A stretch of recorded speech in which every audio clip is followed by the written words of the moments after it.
कभी आपने महसूस किया है कि आप बाहर से तो बड़े हो गए हैं, लेकिन अंदर कुछ अधूरा सा है, जैसे बहुत कुछ किया पर असल में खुद को जाना ही नहीं। दुनिया की भीड़ में चलते चलते हम भूल जाते हैं कि हम कौन हैं। क्या हम वही हैं जो लोग हमें मानते हैं, या वो जो हम खुद भी नहीं समझ पाए? आज हम एक ऐसी किताब की बात करेंगे जो ये सवाल उठाती है और जवाब धीरे धीरे हमारे भीतर से निकालती है। ये किताब है ओशो की मैच्योरिटी। एक ऐसी किताब जो बताती है कि असली परिपक्वता क्या होती है और हम कैसे उस दिशा में चल सकते हैं जहां हम सच में खुद के हो सकें।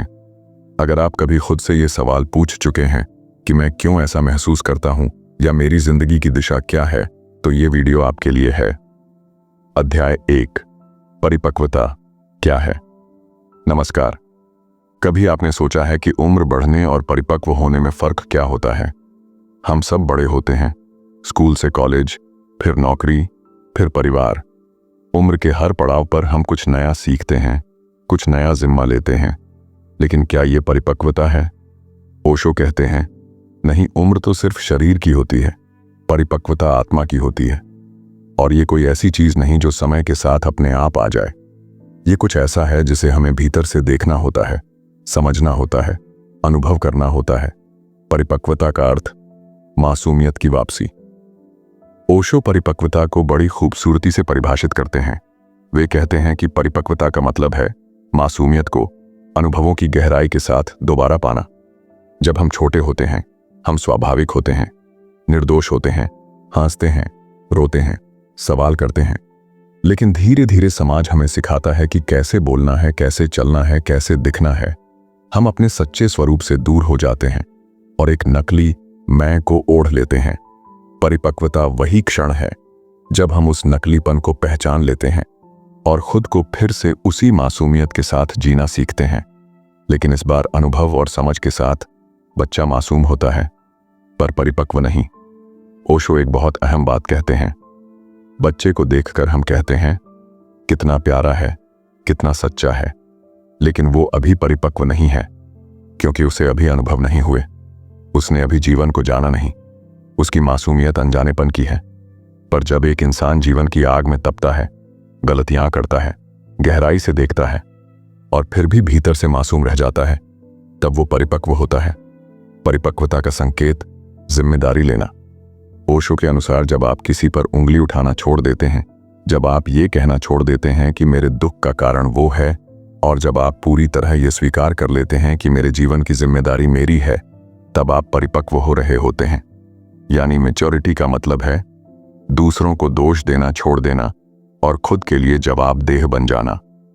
यहां पर आप एक सवाल खुद से पूछ सकते हैं, क्या मैं अब भी दूसरों को जिम्मेदार मानता हूं अपनी तकलीफों के लिए, या मैंने खुद की जिम्मेदारी लेना शुरू कर दिया है? परिपक्वता कोई लक्ष्य नहीं, एक प्रक्रिया है। ओशो इस अध्याय में यह भी कहते हैं कि मैच्योरिटी कोई अंतिम बिंदु नहीं है, ये कोई मंजिल नहीं, बल्कि ये एक सतत प्रक्रिया है।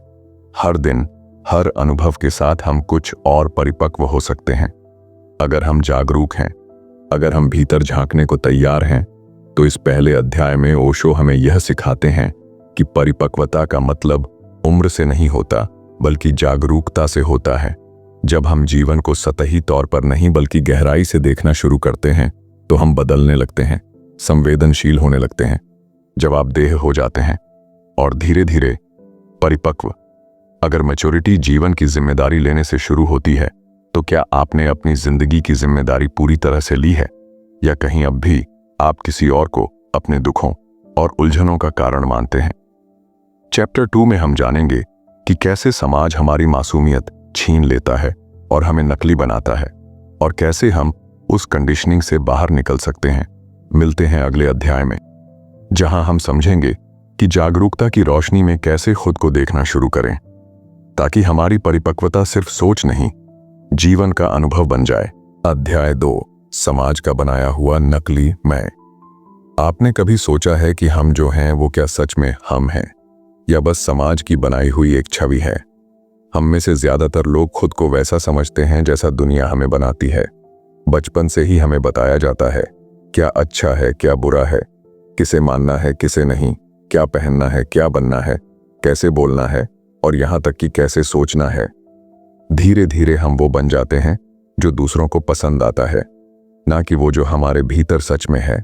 ओशो क्या कहते हैं?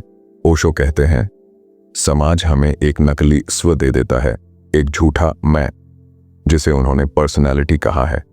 ये पर्सनैलिटी असली नहीं होती, यह एक मुखौटा होती है जो दूसरों के अनुसार ढलती जाती है। लेकिन पर्सनैलिटी और इंडिविजुअलिटी में फर्क है। पर्सनैलिटी बाहर से आती है, इंडिविजुअलिटी भीतर से। पर्सनैलिटी सीखी जाती है, इंडिविजुअलिटी खोजी जाती है। कंडीशनिंग क्या है? यह नकली मैं बनता है। कंडीशनिंग से कंडीशनिंग यानी लगातार कुछ मान्यताओं का दोहराया जाना। जैसे लड़का रोता नहीं, लड़की धीरे बोलती है, परीक्षा में टॉप करो वरना कुछ नहीं बनोगे, शादी करके ही जिंदगी पूरी होती है, सफल वही है जिसके पास पैसा है। ये बातें इतनी बार दोहराई जाती हैं कि हमें लगने लगता है यही सच है। हम उन्हें सच मान लेते हैं बिना सवाल किए, और धीरे धीरे हम भूल जाते हैं कि हमारा अपना क्या था, हमारे असली सवाल क्या थे, हमारा असली स्वाद क्या था। फिर होता है संघर्ष, लेकिन भीतर कुछ रह जाता है, कुछ जो बार बार खटकता है, जिसे हम दबाते रहते हैं, कभी गुस्से के रूप में, कभी दुख के रूप में, कभी बेचैनी के रूप में, क्योंकि भीतर का मैं और बाहर का मैं टकरा रहे होते हैं। एक नकली जीवन में सच्ची आत्मा को जगह नहीं मिलती, और यही हमारे दुख का कारण बनता है। ओशो का रास्ता देखो और पहचानो। ओशो कोई आदर्श नहीं थोपते, वे कहते हैं बस देखो, अपने भीतर जाओ, जागरूक हो जाओ। क्या तुम वो हो जो तुम जी रहे हो, या कहीं कुछ और छिपा है? देखो कि क्या तुम्हारा गुस्सा तुम्हारा है, या बचपन में सीखी हुई प्रतिक्रिया? क्या तुम्हारा डर तुम्हारा है, या समाज की बनाई हुई एक परछाई? जब आप देखना शुरू करते हैं तो नकली मैं धीरे धीरे पिघलने लगता है और एक नई ऊर्जा उभरती है, आपकी असली पहचान की ऊर्जा। इस अध्याय में ओशो हमें दिखाते हैं कि हमारी असल समस्या बाहर की नहीं, भीतर के भ्रम की है। हम समाज द्वारा दिए गए नकली मैं को जीते हैं और फिर पूछते हैं क्यों दुखी हैं ओशो? हमें कोई समाधान नहीं थमाते, वो हमें अपनी आंखें खोलने को कहते हैं, क्योंकि समाधान हमारी आंखों के खुलते ही सामने होता है। क्या आपने कभी खुद को देखा है बिना किसी भूमिका के, बिना ये सोचे कि आप बेटे हैं या बेटी, अफसर हैं या कर्मचारी, पति हैं या पत्नी? क्या आपने कभी पूछा है मैं कौन हूं? इन सब के बिना चैप्टर 3 में हम इसी सवाल को और गहराई से पकड़ेंगे, जहां ओशो हमें बताएंगे कि कैसे भीतर उतरकर उस असली मैं से मुलाकात की जाए जो हमेशा से हमारे साथ है, लेकिन जिसे हम कभी सच में देख नहीं पाए। मिलते हैं अगले अध्याय में, जहां हम शुरू करेंगे जागरूकता की यात्रा। अध्याय 3, जागरूकता की शुरुआत। अब तक हम समझ चुके हैं कि जो जीवन हम जीते हैं वो बहुत हद तक समाज का दिया हुआ होता है।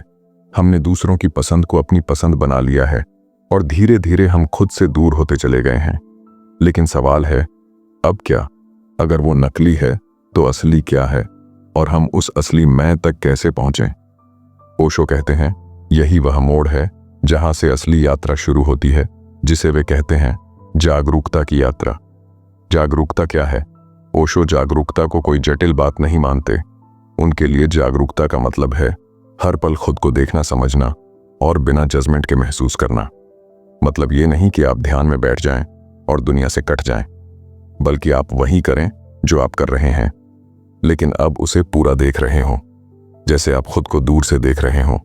उदाहरण के लिए, अगर आप गुस्से में हैं तो बस देखिए कि मैं गुस्से में हूं कैसे। मेरी सांसें तेज हो रही हैं, शब्दों की गति बदल रही है, चेहरे की मांसपेशियां कस रही हैं। बस देखिए, टोकिए मत, दबाइए मत, जस्ट देखो। जागरूकता से क्या होता है? ओशो कहते हैं जब आप अपने अनुभवों को जागरूक होकर देखने लगते हैं तो उनमें एक दूरी आ जाती है। अब आप और आपका गुस्सा एक नहीं रहते, आप और आपका डर एक नहीं रहते। यह दूरी ही आपकी आजादी की शुरुआत होती है। आप अब प्रतिक्रिया नहीं करते, आप उत्तरदायी बनते हैं। आप हर अनुभव को सच में जीने लगते हैं, और यहीं से परिपक्वता का बीज अंकुरित होता है। धीरे धीरे नकली मैं ढाने लगता है। जब आप लगातार जागरूक रहते हैं तो धीरे धीरे वो सब कुछ जो सीखा हुआ था, जो समाज ने थोपा था, वो अपने आप गिरने लगता है। कोई प्रयास नहीं करना पड़ता, कोई संघर्ष नहीं करना पड़ता, सिर्फ देखना होता है। और जब वो नकली परतें हटती हैं तो भीतर से कुछ बहुत शांत, बहुत मौन और बहुत सच उभरता है। ओशो उसे कहते हैं बीइंग, यानी सिर्फ होना। जागरूकता ध्यान नहीं है, वह जीवन का तरीका है। कई लोग जागरूकता को किसी विशेष अभ्यास की तरह सोचते हैं, जैसे रोज ध्यान करना या किसी मंत्र का जाप, लेकिन ओशो कहते हैं जागरूकता कोई तकनीक नहीं, यह जीवन जीने का तरीका है।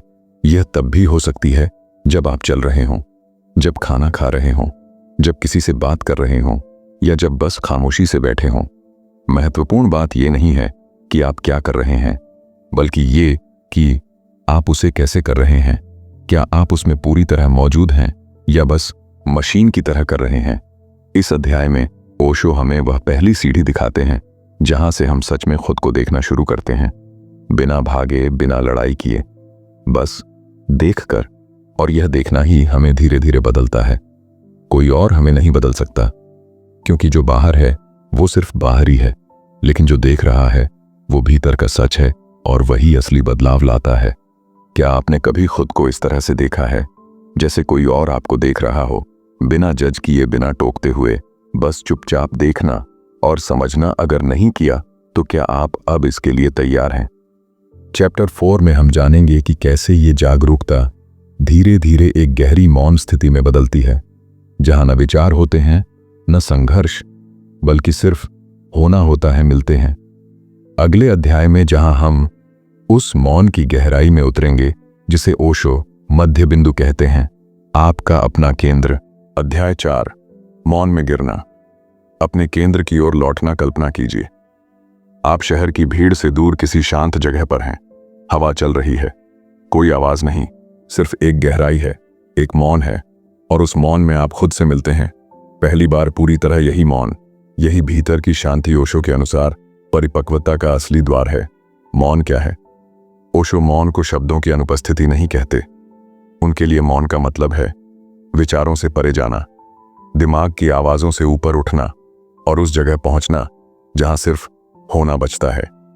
जब हम भीतर जागरूकता के साथ देखते हैं, जैसे हमने पिछले अध्याय में सीखा, तो धीरे धीरे हमारे भीतर से शोर कम होने लगता है, विचारों का बहाव धीमा होने लगता है और एक खाली जगह बनती है। इस खालीपन से कई लोग डरते हैं, क्योंकि हम हमेशा कुछ न कुछ सोचते रहने के आदी हैं। लेकिन ओशो कहते हैं यही खालीपन असल में हमारा पूर्णता का प्रवेश द्वार है। हमारा केंद्र क्या है? ओशो बार बार एक शब्द का इस्तेमाल करते हैं, सेंटर। हम सबके भीतर एक केंद्र है, एक ऐसा बिंदु जो कभी नहीं बदलता, न बचपन में, न जवानी में, न बुढ़ापे में। बचपन में आप कुछ और थे, अब कुछ और हो, लेकिन वो एक जगह जो सब देख रही थी, जो हर अनुभव से गुजरी, वो कभी नहीं बदली। वही आपका असली मैं है, आपका केंद्र, और उसे जानना ही परिपक्वता है। मौन में गिरना मतलब क्या है? ओशो कहते हैं जब आप विचारों की दौड़ से बाहर आते हैं, जब आप खुद को बस होते हुए महसूस करते हैं, तो ऐसा लगता है कि आप किसी अज्ञात गहराई में गिर रहे हैं। यह डरावना हो सकता है, क्योंकि आपने कभी खुद को इतना चुप और अकेला नहीं पाया। लेकिन ओशो कहते हैं इसी गिरने में आपकी मुक्ति है, क्योंकि अब आप कहीं जा नहीं रहे, अब आप वहीं हैं जहां आपको हमेशा होना था, अपने केंद्र में, अपने मौन में। मौन और परिपक्वता का रिश्ता। परिपक्वता सिर्फ अनुभवों का जोड़ नहीं होती, बल्कि अनुभवों को शांति से देखने की कला होती है।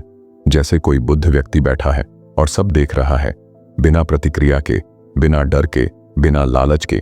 जब भीतर मौन होता है, तब जीवन की हर घटना आपको बदलती है, गहराई से, धीरे धीरे और स्थायी रूप से। इस अध्याय में ओशो हमें एक नए स्तर पर लेकर आते हैं, जहां सोचने से आगे बढ़कर हम अनुभव करने की ओर जाते हैं, जहां जागरूकता से मौन जन्म लेता है और मौन से अपने असली स्वरूप की पहचान। यह कोई बाहरी यात्रा नहीं, यह कोई सिद्धि नहीं, यह एक प्राकृतिक गिरावट है, जैसे बीज मिट्टी में गिरता है और फिर एक दिन फूल बन जाता है। क्या आपने कभी अपने भीतर ऐसी शांति महसूस की है जहां न कोई इच्छा थी, न डर, न भविष्य की चिंता, बस मौन? और उस मौन में क्या आप तैयार हैं उस जगह को सच में जीने के लिए जहां आप कुछ नहीं बनना चाहते, बस वही होते हैं जो आप हैं? चैप्टर 5 में हम जानेंगे कि जब आप अपने भीतर के केंद्र में स्थिर हो जाते हैं, तो आपके रिश्ते और आपका बाहरी जीवन कैसे बदलने लगता है, कैसे आप बिना बोले भी बहुत कुछ कहने लगते हैं, मिलते हैं अगले अध्याय में, जहां मौन का यह फूल धीरे धीरे प्रेम और करुणा में बदलने लगता है। अध्याय 5, मौन से रिश्तों तक। पिछले अध्याय में हमने उस मौन को महसूस किया जो भीतर उतरते उतरते अपने आप हमारे आसपास फैलने लगता है। अब बात वहीं से शुरू होती है। जब इंसान खुद के केंद्र में बैठ जाता है तो क्या उसके रिश्ते भी बदलने लगते हैं? ओशो कहते हैं, बिल्कुल, क्योंकि जब आप खुद बदलते हैं तो दुनिया को देखने का आपका तरीका बदल जाता है और रिश्ते तो उसी नजरिए से बनते हैं। एक बहुत गहरी बात ओशो इस अध्याय में कहते हैं। वे कहते हैं कि जब कोई व्यक्ति भीतर से परिपक्व हो जाता है तो उसके आसपास एक शांति पैदा होती है। वो न तो किसी पर हावी होता है और न ही किसी से चिपकता है। वो स्वतंत्र होता है और दूसरों को भी स्वतंत्र रहने देता है। सच्चे रिश्ते में स्वतंत्रता होती है। हम में से अधिकतर लोग जब किसी से जुड़ते हैं तो अनजाने में उन्हें बदलने की कोशिश करते हैं या उनसे कुछ पाने की उम्मीद लगाते हैं।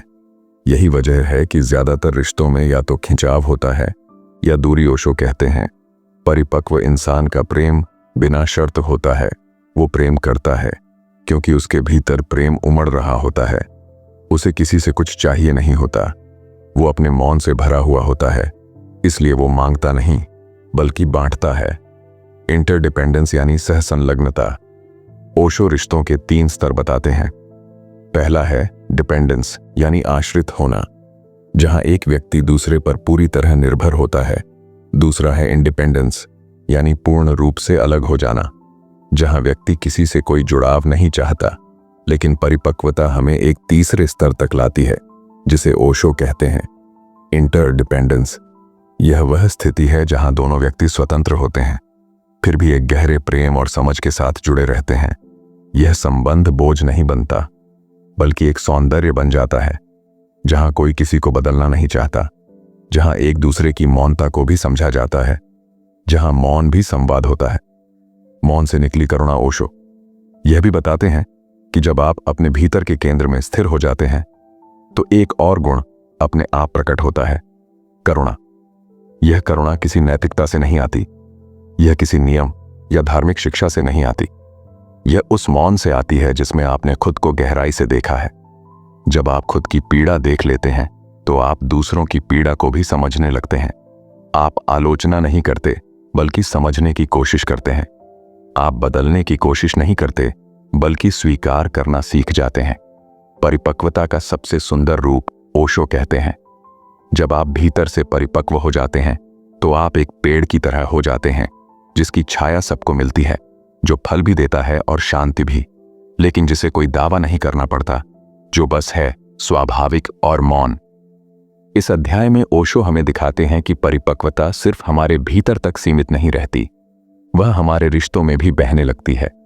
जब हम मांगना छोड़ते हैं और देना शुरू करते हैं, जब हम बदलने की जिद छोड़ते हैं और स्वीकार करना सीखते हैं, जब हम मौन होते हैं लेकिन प्रेम से भरे होते हैं, तब हमारे आसपास की दुनिया भी बदलने लगती है।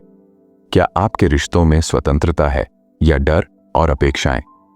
क्या आप किसी को सिर्फ इसलिए प्रेम कर सकते हैं क्योंकि आपके भीतर प्रेम है, बिना बदले में कुछ चाहे हुए?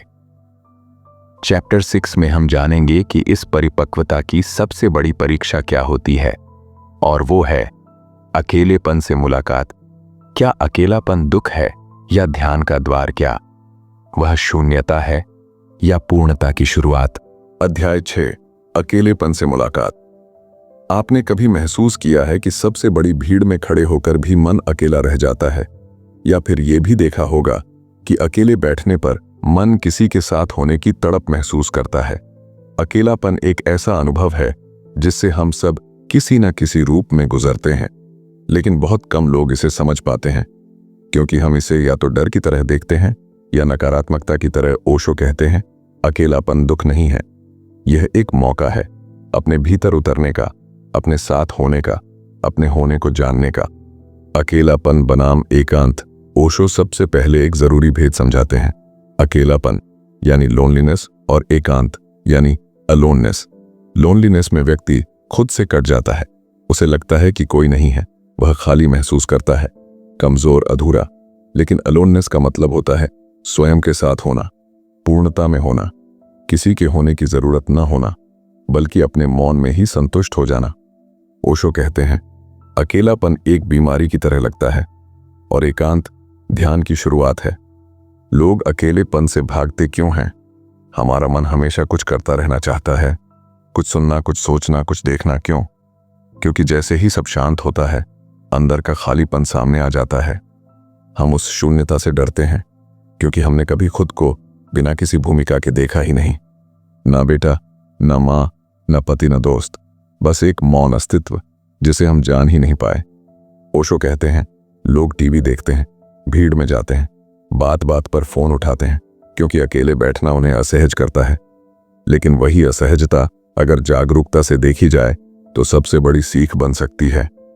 अकेलेपन से परिपक्वता कैसे आती है? जब आप अकेलेपन को भागने की चीज नहीं बल्कि देखने की चीज बना लेते हैं तो धीरे धीरे वह अकेलापन आपका मित्र बन जाता है। आपको अब दूसरों की जरूरत नहीं रहती, बल्कि जब आप किसी से जुड़ते हैं तो उस जुड़ाव में कोई मजबूरी नहीं होती। वो जुड़ाव होता है, स्वतंत्र होता है। ओशो कहते हैं, असली ध्यान तब शुरू होता है जब आप अकेले होते हैं और भीतर से शांत होते हैं। कोई चाह नहीं, कोई डर नहीं, बस शुद्ध उपस्थिति। परिपक्वता की असली परीक्षा ओशो मानते हैं कि सच्ची परिपक्वता की पहचान यही है कि क्या आप अकेले रह सकते हैं? क्या आप बिना किसी सहारे के जी सकते हैं? क्या आप अपने मौन में जिंदा रह सकते हैं? यदि हाँ, तो आप तैयार हैं असली आजादी के लिए, क्योंकि अब आपको न किसी की जरूरत है, न किसी से डर है। अब आप सिर्फ हो। इस अध्याय में ओशो हमें अकेलेपन से डरने की जगह उसे देखने की सलाह देते हैं, क्योंकि वही अकेलापन जब समझदारी से जिया जाए तो एकांत बन जाता है, और वही एकांत हमारी आत्मा की खिड़की खोलता है। यह जीवन से भागने का नहीं, जीवन से गहराई से जुड़ने का तरीका है। एकांत में हम पहली बार अपने असली स्वरूप से मिलते हैं। क्या आप अकेले बैठ सकते हैं, बिना कुछ किए, बिना किसी को याद किए, बिना किसी उम्मीद के, सिर्फ अपने साथ, सिर्फ मौन में?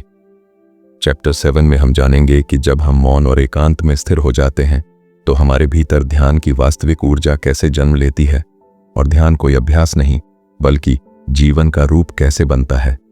मिलते हैं अगले अध्याय में, जहां हम जानेंगे ध्यान क्या है और कैसे वह हर सांस में, हर कदम में उतर सकता है। अध्याय 7, ध्यान, हर सांस में उतरता हुआ मौन। पिछले अध्याय में हमने जाना कि अकेलापन अगर जागरूकता से जिया जाए तो वह एकांत बन जाता है, और वही एकांत हमें खुद के और भी करीब ले जाता है। अब ओशो हमें उस अगली मंजिल पर ले जाते हैं जहां मौन और एकांत से जन्म लेती है ध्यान की ऊर्जा। ध्यान यानी मेडिटेशन। लेकिन ओशो ध्यान को किसी तकनीक या धार्मिक क्रिया की तरह नहीं देखते। उनकी नजर में ध्यान कोई क्रिया नहीं है, बल्कि जीवन जीने की एक अवस्था है, एक ऐसा ढंग जहां आप हर पल पूरी तरह मौजूद होते हैं। ध्यान क्या है? ओशो कहते हैं, ध्यान का मतलब है पूरी सजगता के साथ जीना। जो कर रहे हो उसमें पूरी तरह मौजूद होना, चाहे आप चल रहे हो, बोल रहे हो या बस सांस ले रहे हो। ध्यान का मतलब है आप जो कुछ भी कर रहे हैं वो करें, लेकिन उसमें खुद को मत भूलें। उदाहरण के लिए, अगर आप चाय पी रहे हैं तो सिर्फ चाय पीजिए, मन कहीं और ना भागे, भविष्य या अतीत में ना जाए। आप सिर्फ उस चाय के स्वाद में उतरें, उसमें पूरी तरह जागरूक रहें। यही है ध्यान। ध्यान कोई अभ्यास नहीं है। ओशो इस बात पर जोर देते हैं कि ध्यान कोई अभ्यास नहीं जो सुबह उठकर 15 मिनट किया और फिर खत्म। ध्यान समय से जुड़ा हुआ काम नहीं, बल्कि हर क्षण की गुणवत्ता है। अगर आप सच में ध्यान में जी रहे हैं तो आप जब खाना खा रहे होते हैं, जब किसी से बात कर रहे होते हैं, जब अकेले बैठे होते हैं, हर पल आप सजग होते हैं, जागरूक होते हैं, पूरा होते हैं। ध्यान की शुरुआत कैसे होती है? ओशो कहते हैं, ध्यान की शुरुआत होती है देखने से। जो हो रहा है उसे देखें, बिना दखल दिए, बिना जजमेंट के। बस देखो, मन क्या सोच रहा है, शरीर कैसे बैठा है, सांसें कैसे चल रही हैं, आपका ध्यान कहां भटक रहा है। जैसे ही आप देखना शुरू करते हैं, विचारों के बीच जगह बनती है, और वही जगह ध्यान का प्रवेश द्वार है। ध्यान और परिपक्वता का रिश्ता। परिपक्वता तब होती है जब व्यक्ति अपने भीतर एक ऐसी जगह पा लेता है जहां वह शांत है, पूरा है और सजग है। ओशो कहते हैं, ध्यान परिपक्वता की आत्मा है। अगर ध्यान नहीं तो परिपक्वता सिर्फ एक शब्द बनकर रह जाएगी। लेकिन जब ध्यान आता है तो आप सिर्फ जीते नहीं, आप हर पल को समझते हैं, महसूस करते हैं, पूरी तरह अनुभव करते हैं। ध्यान आपको सिर्फ शांत नहीं करता, वह आपकी दृष्टि बदल देता है। आप अपने जीवन को, दूसरों को, रिश्तों को और इस पूरे अस्तित्व को एक नई नजर से देखना शुरू करते हैं। ओशो हमें यह समझाते हैं कि ध्यान कोई अलग से किया जाने वाला अभ्यास नहीं, बल्कि जीने का तरीका है। यह कोई तकनीक नहीं, बल्कि एक दृष्टि है। ध्यान वहां शुरू होता है जहां हम देखना शुरू करते हैं, बिना हस्तक्षेप के, बिना भय के, बिना तुलना के। ध्यान की यात्रा वहीं से शुरू होती है जहां जीवन को हम पूरे होश में जीना शुरू करते हैं। अक्सर हम जिंदगी में बहुत कुछ हासिल करना चाहते हैं, बेहतर बनना, समझदार बनना, शांत रहना, लेकिन कहीं ना कहीं हम खुद को ही भूल जाते हैं। इस वीडियो में हमने सिर्फ एक बात को समझने की कोशिश की। अगर हम खुद के साथ ठीक से नहीं रह सकते तो दुनिया के किसी भी कोने में चैन नहीं मिल सकता। परिपक्वता बाहर से नहीं आती, वो भीतर की एक यात्रा है जो तब शुरू होती है जब हम खुद को देखने का साहस करते हैं। तो आज अपने लिए एक छोटा सा पल निकालिए, बस खुद के साथ बैठिए, बिना किसी फोन के, बिना किसी दौड़ के, और पूछिए, मैं आज कैसा हूं? क्या मैं सच में खुद के साथ ठीक हूं? अगर ये सवाल आपको थोड़ा भी भीतर छू गया हो तो यकीन मानिए, आपने अपनी यात्रा शुरू कर दी है। अगर आप ऐसी ही बातों को सुनते रहना चाहते हैं तो जुड़िए, सोचिए, महसूस कीजिए, क्योंकि बदलाव एक दिन में नहीं होता, वो हर उस पल में होता है जब हम रुककर खुद से सच्चा होने की कोशिश करते हैं। धन्यवाद। आपका समय और आपकी उपस्थिति यही सबसे कीमती है।